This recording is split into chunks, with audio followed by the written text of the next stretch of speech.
अस्सलाम वालेकुम व्यूअर्स, उम्मीद करती हूँ आप सब खैरियत से होंगे।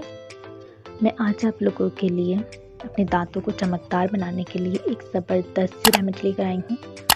उम्मीद करती हूँ कि मेरी बाकी रेमेडीज़ और टिप्स की तरह मेरी आज की रेमेडी भी आप लोगों को पसंद आएगी। चलें देखते हैं कि आज की रेमेडी है क्या। आज की रेमेडी को बनाने के लिए आपको चाहिए 2 इंग्रेडिएंट।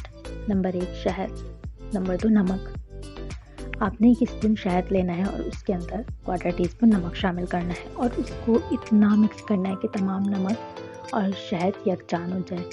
और उस शहद को आपने टूथपेस्ट की तरह ब्रश में लगा के अपने दांतों को उससे ब्रश करना है।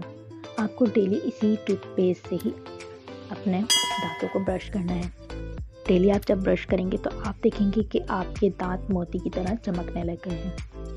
उम्मीद करती हूँ कि मेरी बाकी रेमेडीज़ और टिप्स की तरह मेरी आज की रेमेडी भी आप लोगों को पसंद आई होगी। मेरी इसी तरह की आसान सी रेमेडीज़ और टिप्स को हासिल करने के लिए मेरे चैनल को सब्सक्राइब कीजिए, मेरी वीडियोस को लाइक और शेयर कीजिए।